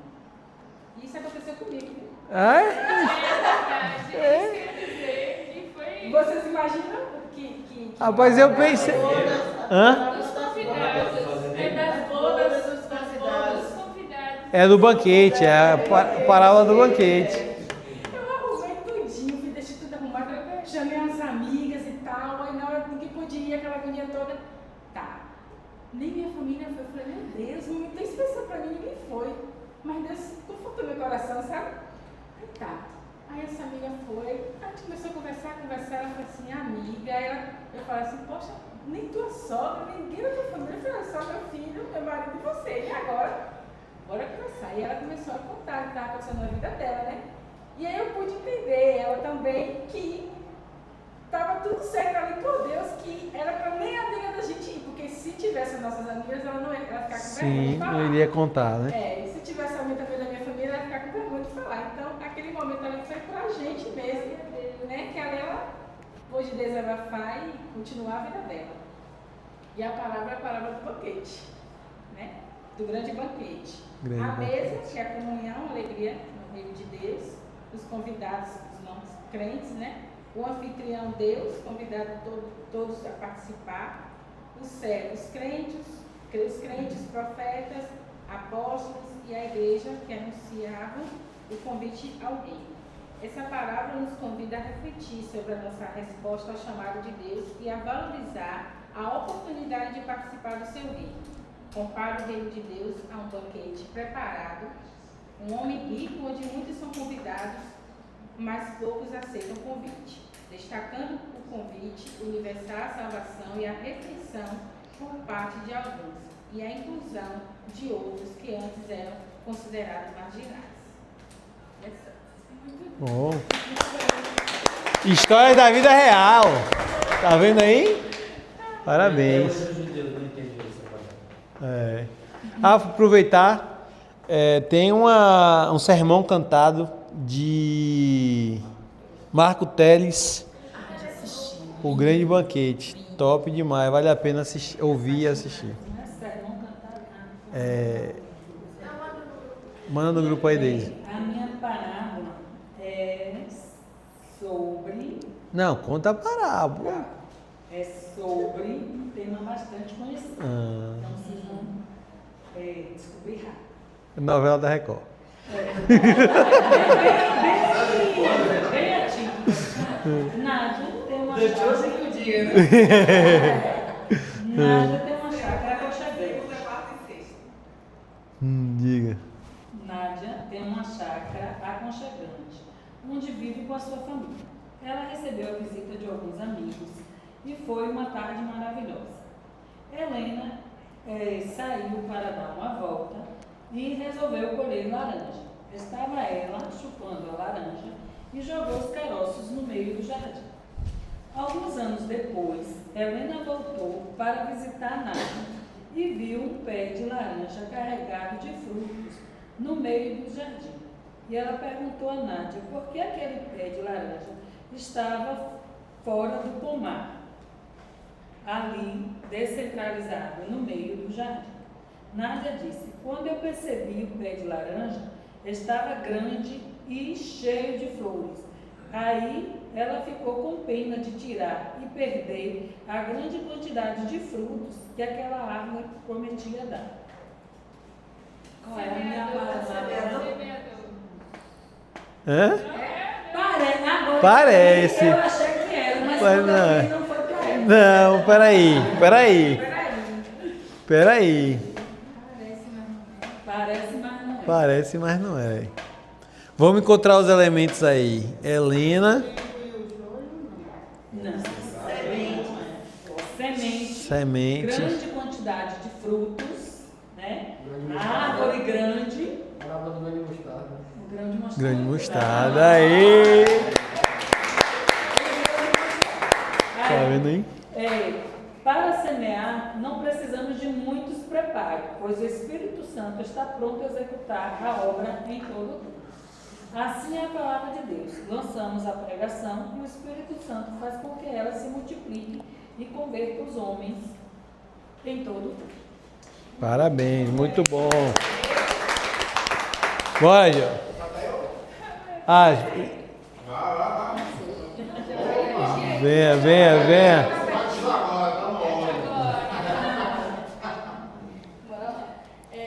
Um professor anuncia no seu primeiro dia de aula que irá aplicar uma prova surpresa. Dias se passam e nada acontece. Alguns alunos se dispersam e não estudam, mas outros ficam atentos às aulas se preparando para a prova. Chegando o dia, o professor pega todos de surpresa e a prova foi aplicada. E o professor acaba recompensando quem foi prudente e ficou atento ao seu recado, estudando para a avaliação. pô, essa tá na cara. Você ainda deu o nome ainda. Hã? Ela falou das 10 virgens? Não. Das 5 prudentes e as signécias? Não. Não? Tá tão na cara essa? Hã? Não é? E aí? Calma aí, não conta não. Vamos descobrir. Vamos pegar os elementos aí. Os elementos, vou tirando da parábola original? Não, da sua. Dessa aqui. O professor, os alunos. Ele aplica a prova surpresa. Aham. Isso. Eles ficarem atentos e prudentes. É uma coisa bem cotidiana. As 10 virgens? Mas é a volta de Cristo? Não. Ixi, não tá fraco, caralho. É só uma dica aí, vamos dizer. Diga aí, Wendy. Pegou é difícil aí, viu? Na minha cabeça Gostei, tava você. óbvio. Do servo que o chefe chega e eles têm que dar conta. Ah, dos empregados. Não é dos talentos, não. Não é dos talentos, não. É o servo ruim. É. Lucas 12:35. Aqui, ó, É gente, a prova. 12:35. Aê! Ponto pra André! 5. Aí os personagens da parábola original são os empregados, que no caso eu entendi que são nós, os crentes. O outro personagem é o patrão, que seria Jesus. Os elementos é encontrar acordados e preparados, que no caso eu tirei como para ficar vigilante. E a mensagem que eu tirei foi a gente ficar sempre alerta e ser prudente esperando a volta dele. Papai. Fazer mais esse negócio, venha. Fazer mais esse negócio. Vinícius, foi, Vinícius? Vamos lá. Vou contar uma história aqui bem legal para vocês. Em um bairro patronete da cidade, vivia um professor chamado Rafael. Ele era apaixonado pelo seu trabalho. E em vez de sementes em palavras, conhecimentos e boas ideias na mente dos seus alunos. Certo dia, Rafael preparou uma aula especial sobre a importância da gentileza. Ele queria, em uma lição, criasse raízes, florescesse em atos e bondades por toda a escola. Quando começou a lançar a ideia, percebeu que cada um dos alunos recebia de uma forma diferente, assim como caíam tipos diferentes no solo. Alguns alunos, sentados na frente, estavam dispersos, cheios de pressa. A mente deles parecia à beira da estrada, dura e pisoteada. Eles escutavam as palavras do professor, mas eles não fixaram. A primeira distração, o barulho do corredor e uma mensagem no celular fazia com que a ideia se perdesse rapidamente. Outros que pareciam interessados, como no solo de pedras, eles absorviam a lição com entusiasmo, mas não havia profundidade. Eles achavam a ideia bonita, mas não deixavam penetrar. Quando enfrentaram o primeiro desafio, como a chance de ser gentil com um colega que havia irritado, a ideia se machucava sem raízes para suportar a prova. Havia também um grupo que era como uma terra cheia de espinheiros. Eles aceitavam a ideia, vocês já sabem, né? Não, tá muito difícil. Continue para ver se a gente consegue. Aí você já sabe como é que vai atrapalhar. Mas continue. Acho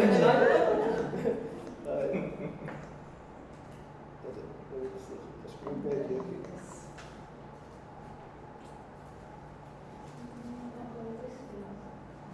Deixa eu falar. Já foi mais ou menos o que vocês estavam querendo saber aí. Pronto. Eu me perdi aqui, vou ter que botar tudo junto. Tranquilo. Tá?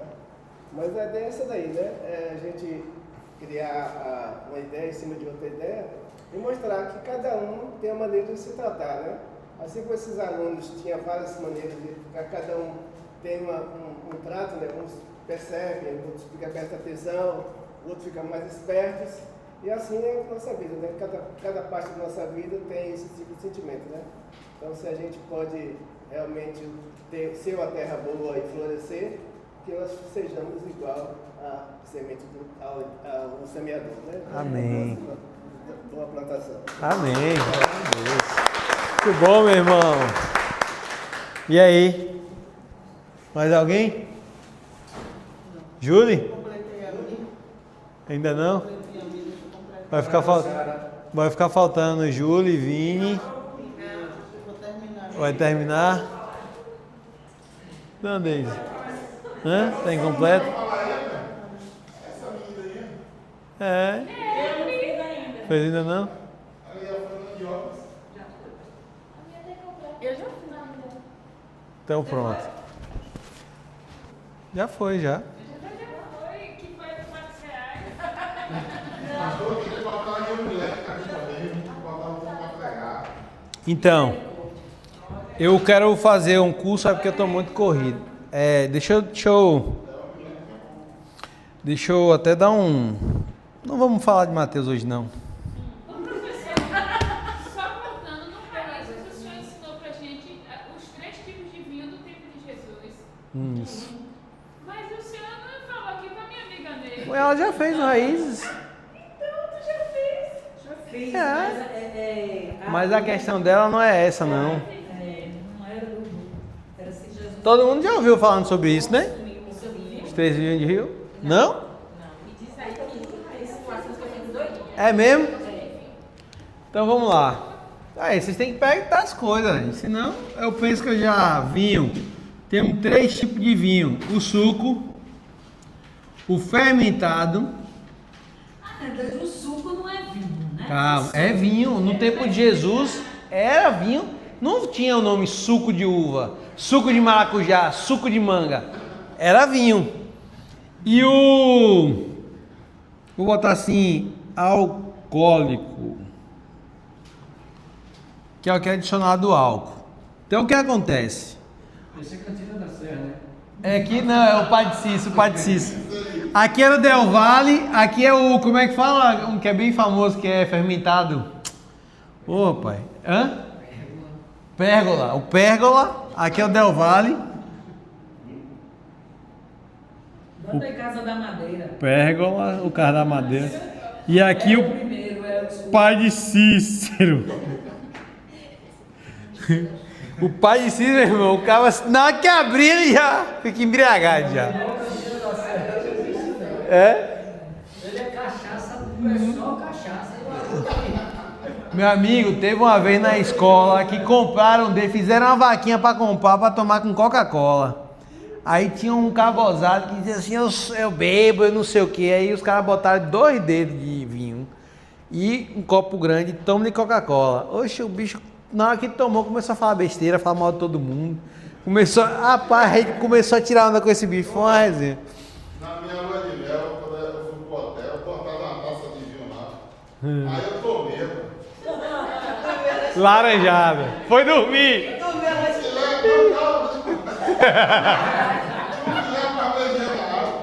E a taça de vinho, tudo bonitinho, mano. Aí eu vou tomar um pouquinho. Tomei. Aí o rapaz, que dor de cabeça é essa, velho? De manhã eu não queria ver ninguém. Aí eu fui saber o cara ressaca nesse dia. Tá vendo aí? Eu fui tomar uma taça de vinho lá. Imagina. Pois é, aí o que acontece? Ó, no tempo de Jesus, tudo é chamado de vinho. Se você ler na Bíblia, vai ter vinho o tempo todo. Só que acontece, existia o suco, por quê? Porque quando se espremia, Jesus vai contar a história, por exemplo, a parábola dos odres velhos, vinho novo e odre velho. Por que Jesus está contando aquilo ali? Porque se você pegar um odre, o que é um odre? É uma bolsa de couro, certo? Que era usada para carregar vinho. Então quando as pessoas iam viajar, não tinha como colocar em um recipiente que não fosse possível expandir, porque senão iria danificar a bebida. Então era feito o odre. Então o que é que Jesus está dizendo? Se você pegar um odre que já está esticado, que é velho, quando você botar o vinho novo nele, ele vai estourar e vai perder o líquido, certo? Então o suco era feito porque quando se fazia logo a colheita, prensava a uva, botava-se água, o suco daquela época era o sumo e água, ponto. Tinha açúcar, era o doce da própria fruta. Então esse é o suco que era aquele que era espremido e logo era consumido, né? Agora, quando se guardava, quer seja em um odre para fazer uma viagem de dias, ou quer seja em um barril, que era assim que era armazenado, ele fermentava naturalmente. Só que essa fermentação geralmente ela durava 1 ano. Por quê? Porque se consumia dentro do ano até vir uma nova safra. Então não tinha-se o hábito em Jerusalém de fermentar como se tem hoje em dia, que passa 30 anos fermentando, e hoje um vinho fermentado é caro quando ele é fermentado naturalmente. Então hoje isso é muito apreciado na nossa civilização, mas no tempo de Jesus não, tá? O que é que diferenciava o vinho bom do vinho ruim? Em primeiro lugar, a quantidade de água. Até hoje, você pega um suco ralo, né? Não tem gosto. Então um suco mais concentrado, e a depender, óbvio, da fruta, melhor. Porque tem gente assim, quando Jesus transformou a água em vinho lá de Caná da Galileia, é porque Jesus pegou um vinho com mais fermento, porque ela está levando em consideração, a pessoa que está olhando daqui para lá, o que é um vinho bom hoje? Um vinho bom hoje é um vinho fermentado há muito tempo. Esse é o nosso conceito de hoje. Naquele tempo de Jesus, não. O que era o vinho bom daquela época? Um vinho com a concentração boa, nem muito pastoso, nem muito ralo, e de uma uva boa. Certo? Até o processo de esmagar a uva, por exemplo, tem vinhos que se arrancavam a casca da uva e se arrancava a semente da uva para poder esmagar. Porque o natural é botar a uva lá e esmagar. E aí vai a semente, vai a casca, vai tudo. Certo? Então, o processo, se a gente olhar o que é vinho bom daqui para lá, a gente vai inferir coisas na Bíblia que não tem nada a ver. Então, eu não consigo dizer para mim que esse vinho fermentado, anos, Jesus bebia. Por quê? Se Jesus era como eu e Daniel, uma taça ia embriagar ele. Ou não? Uma taça ia embriagar. Então, eu não consigo enxergar Jesus bebendo um fermentado de 10 anos, de 15 anos, de 20 anos, de 30 anos. Porque qualquer que fosse a quantidade ingerida, iria embriagar. Então, precisa falar do alcoólico? Que é 70% álcool, 5% suco e o resto é água? Mas naquele tempo não tinha o álcool. Tinha também, porque álcool... Não, tinha álcool, adicionado álcool. Só para vocês terem ideia, a cerveja é de centenas e centenas de anos antes de Cristo. A bebida alcoólica, mas não é como a gente vê o álcool aqui da cana, porque vocês sabem que o álcool tem várias fontes. 10 mil anos antes de Cristo, imagine. Então já havia álcool naquela época de Jesus, e já haviam bebidas que eram misturadas, vamos dizer assim, vinhos que não eram só da uva. Não, porque a gente não sabe qual a origem estava lá, né? A gente não sabe. Não. Vinhos e cervejas. Sim, é isso que eu estou falando. Eu não estou dizendo que não havia cerveja. Não há conhecimento na época de Jesus, no tempo de Jesus, na região de Jesus. Cerveja não. Mas cerveja, bebida alcoólica, ó. É muito. Inclusive, por exemplo, os povos nórdicos, se eles não bebessem bebida quente, eles morriam. Congelava o estômago, os órgãos. Então eles tinham que beber por uma questão de sobrevivência. Entendeu? E aí Paulo manda Timóteo tomar para melhorar o estômago. Mas aí também, de novo, não é o fermentado natural. Porque entenda, o que era o remédio daquela época? Quais eram os remédios? Naturais, não tinha química, não tinha farmácia, laboratório, drogaria, nada disso. Então o que eram? É que nem dizer assim, toma um mastruz com leite aí. Entendeu? Se qual a diferença do fermentado para o alcoólico? O álcool. Dois de bebida. Isso.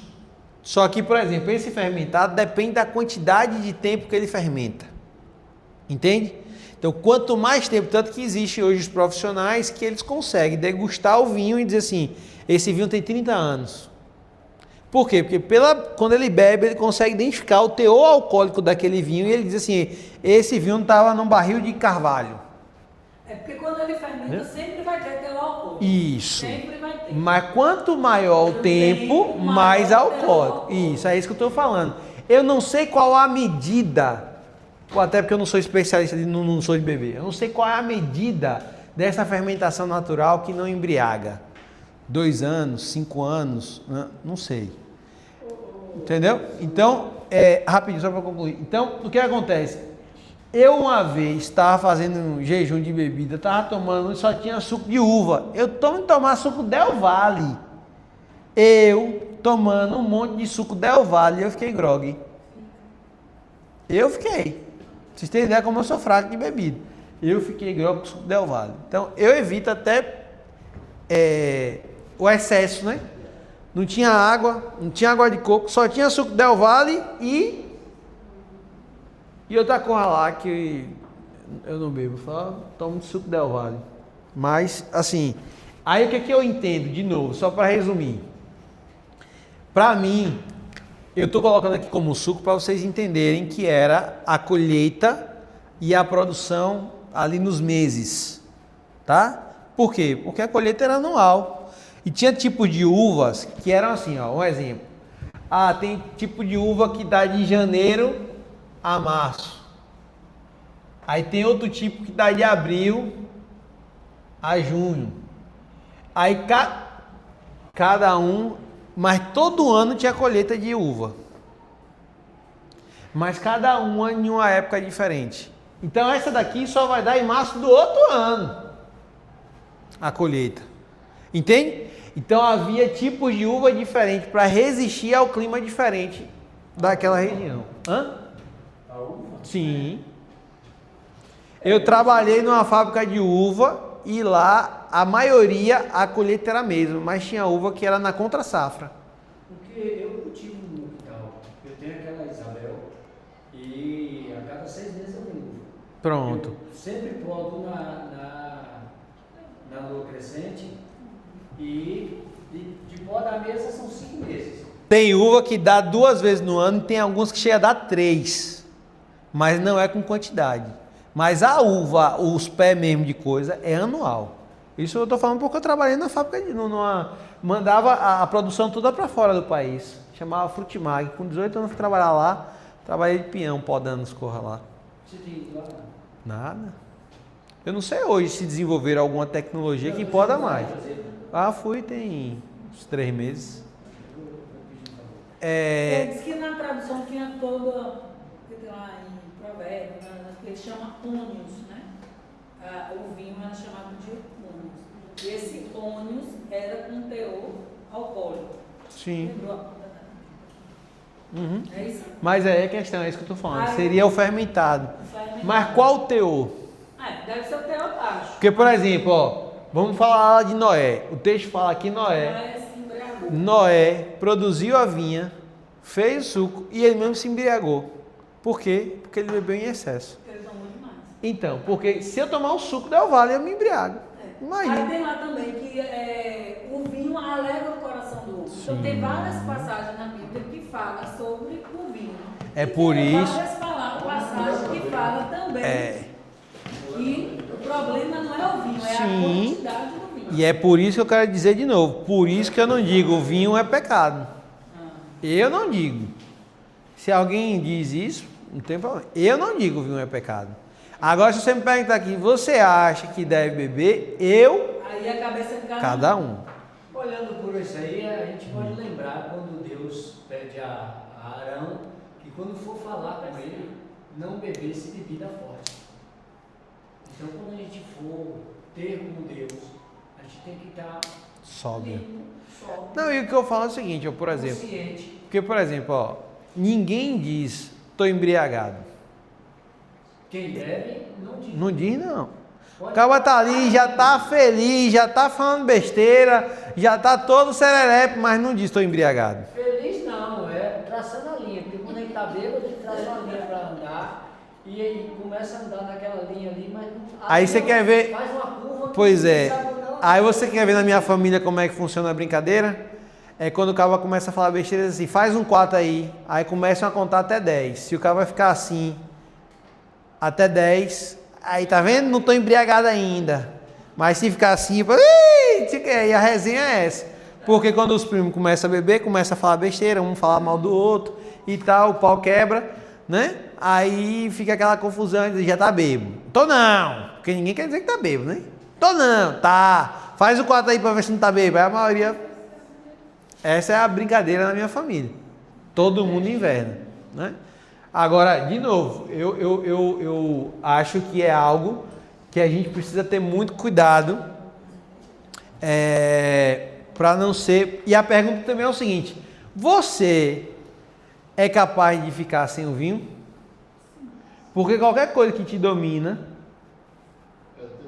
se torna um pecado na sua vida. É que nem eu falo assim, a pessoa que usa muito rede social, eu digo, você é capaz de ficar uma semana sem ver rede social? Eu fico até um ano. Pronto, isso não te domina. Tá? É uma coisa Mas tem gente, ó, eu tenho uma... Fica 5 minutos. Pois é, eu tenho uma prima que ela faz tudo que tu imaginar com o celular. Ela come, ela vai pro banheiro. E aí o povo entra no banheiro. É doente. E ela assim, ó, é o dedinho, é fazendo assim e curtindo todo mundo. Sai curtindo. Aí minha filha carência demais. Por quê? Porque sai curtindo tudo todo mundo para quando postar ver se o povo curte o dela. Aí eu fui falar com minha tia, eu falei, minha tia, tá doente. Não, é assim mesmo. Já não sei quando que assim, eu digo, minha tia tá doente. Não, é assim mesmo, não tem nada não. Aí fica tudo achando que tudo que a gente fala é religioso e tal. Mas enfim. Eu entrei como alcoólico 2 vezes. Eu parei de beber no dia que eu entrei embaixo do caminhão. Aí, como eu saí daquele caminhão ali, foi Deus. Minhas pernas tremiam e eu não conseguia ficar de pé. Mas tu entrou andando? Eu Tu tava de moto. Ah, de moto. Aí, pra sair do carro, eu fui pra baixo Do caminhão. Aí as pernas tremiam. Você não sabia se era o medo ou se era o álcool. Porque eu comecei a beber com 10 anos. Meu pai tinha uma venda na roça e vendia cachaça naqueles, não sei se você lembra, aqueles tonéis de 200 Sim. 100 litros. Sim. Aí, para encher as garrafas, eu tinha que puxar na mangueira. Aí você puxava, botava na garrafa. No início eu comecei a cuspir. Depois que a boca acostumou, eu passei a sentir um sabor do álcool. E aí, eu com 10 anos, escondido do meu pai, o gole que era para jogar fora. Toma pra dentro. Já dava os 2. Não chegou ainda não. Depois. E desse gole por diante, eu parei com 32 embaixo do caminhão. Comecei com 10. Eu só não bebia a piscina, mas o resto que vinha, que aparecesse eu bebia. E aí, depois disso, eu fiz um propósito com Deus. Hoje, nem remédio que tenha álcool, só se eu souber que, se eu não souber que tem, eu tomar. De resto, nem perto de mim. É isso aí. Eu sei que eu passei. Você sabe onde você veio, né? É, com certeza. Aí outro dia desse eu estava conversando com uma pessoa, viu, que fumou a vida toda. Aí ele falou assim, hoje em dia eu tenho nojo do cigarro. Eu falei, continue assim. Mas não acho que você tem nojo, que você vai ficar do lado demais, perto demais, você pode... Foi o vício mais difícil que eu tive de largar o cigarro. Então assim, de novo, voltando a isso aqui, eu não tenho coragem de dizer vinho é pecado, porque senão a gente vai estar dizendo que Jesus pecou. Certo? Mas precisa Pronto, saber a discussão separar. foi essa. Entendeu? Aí quando eu fui pesquisar, eu falei, não, pra mim Jesus tomou suco de uva, mas aí não foi vinho. Não, é isso que eu estou falando. Não foi só o vinho, mas não foi o vinho com fermentação, porque senão ele teria embriagado. E ele não embriagou. A questão, de novo, não é a bebida. A questão... Mas Jesus tomou vinho, foi um gole ali na Santa Ceia como símbolo. Não. Aí o que acontece? Por que Jesus é chamado de comelão e beberrão? Porque Jesus passava muito tempo à mesa. Então eu até falei, acho que foi com vocês ou foi na outra turma, que, por exemplo, se você pode chegar e em 10 minutos comer 1 quilo de comida, como você pode passar 2 horas para comer 500 gramas, 200 gramas. Entendeu? Meu filho passa 3 horas para comer 100. Imagine. Ele é uma benção, ele esquece da comida. Comer devagarzinho. Então, cada um tem um jeito. Agora, o que Jesus estava era sempre a mesa. Por quê? Porque a mesa é o lugar da comunhão, a mesa era o lugar da restauração. Quando você sentava à mesa, a pessoa prestava atenção, porque você esquecia tudo, você não estava fazendo nada. Né? Então, a mesa daquela época não é mesa com cadeira como a gente tem. As mesas do tempo de Jesus se sentavam no chão. Era realmente comunhão. Era comunhão. Sentavam um do lado do outro, você encostava no ombro do outro, apoiavam um no outro. Entendeu? Então, era um negócio muito mais intimista. Não é esse negócio que a gente quer botar. Eu não estou falando mal aqui não, né? Mas mesa posta, aquele negócio todo formal. Você tem que pegar o garfo com a mão direita, que você pega com a esquerda é errado. E que, meu irmão, quando também quer fazer um negócio desse lá em casa, eu mesmo já quebro logo o protocolo. Digo, não sei o que, não quero saber. Venha com esse negócio comigo não. Porque eu acho que a mesa tem que ser lugar da liberdade. Porque se, por exemplo, tu gosta, eu não gosto.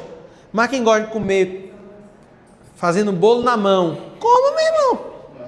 Oxê, eu sou chato para comer. Às vezes eu vou comer algumas coisas, eu boto no prato. Eu gosto de cachorro quente.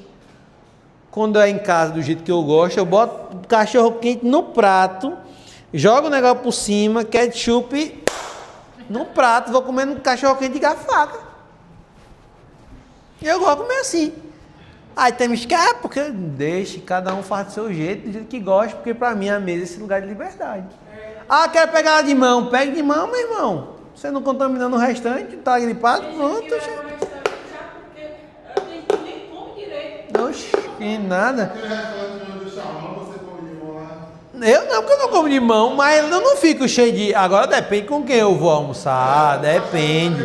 Mas eu tô falando que ali não é uma mesa de comunhão. Ali é uma mesa de negócio. Quando eu vou para fazer negócio, eu tenho que ir. Quando eu estou com meus amigos, com a minha família, é outra história. É isso que a gente precisa separar. Porque tem gente assim, não, eu sou assim, então eu só como assim. Não.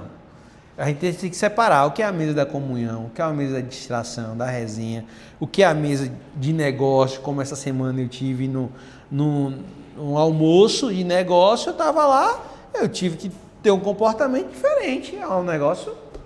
Um almoço de negócio. Então eu tenho que saber me importar. Né? Esse negócio de etiqueta até é motivo de separação. E isso, é isso que eu falo. Na resenha isso não pode se separar. Na comunhão, não. Porque eu fico imaginando Jesus com a gente na mesa. De separação entre família. É? Aí também não cheguei a isso, não.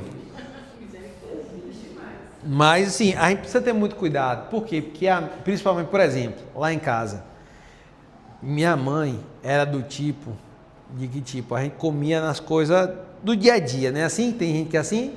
Aí quando chegava uma visita, botava um negócio bom.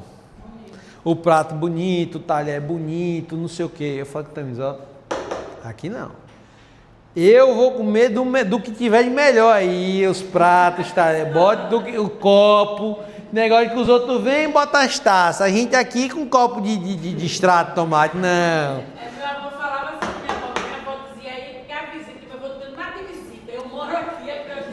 Pois é. Aí eu falo, não, bote nesse negócio de ficar tendo guardando para os outros usar. Oxi, quem trabalha sou eu, quem quer usar sou eu. Bota aí pra gente usar esse negócio. Eu sou assim. Você vai usar junto com a visita. E quando a visita não tá, eu não uso? Por que eu não uso? Por que eu não uso? Eu tenho que usar. Para a visita ver que tá usado. O negócio bom é usado. Não é assim? Panela boa é panela usada. Panela nova não presta, não. Amém, gente? Vamos para casa. Hoje eu tô só pela graça. Não sei nem que horas é. Vai.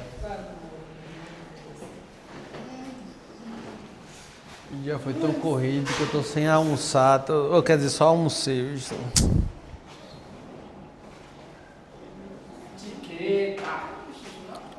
Ora aí, meu irmão. Santo e amado Deus, obrigado, Senhor, por até aqui, por estar conosco. Obrigado, Senhor, porque Tu tens nos alcançado. Ó Deus, nós te pedimos que esse privilégio não seja só nosso. Amém, Jesus. Todos aqueles que ainda não te conhecem, venham te conhecer, Senhor. Amém, Deus. Obrigado por criar esse ambiente. Amém. Obrigado por trazer a luz, a mente ao coração de Tamires, de Samuel. Preserva eles. Amém, Senhor.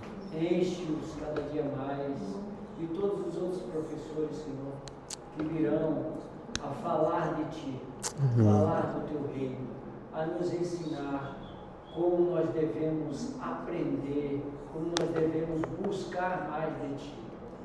Santo Deus, nos livra de todo mal que nós podemos ou que possamos fazer com os outros, e nos livra de todo mal que tentam fazer conosco. Amém. Senhor, nos livra do inimigo, nos dá discernimento, nos dá sabedoria, não só para a gente descobrir todos os falsos profetas e aquilo que não é teu, mas nos dá sabedoria para conduzir os nossos lares, Amém. as nossas vidas.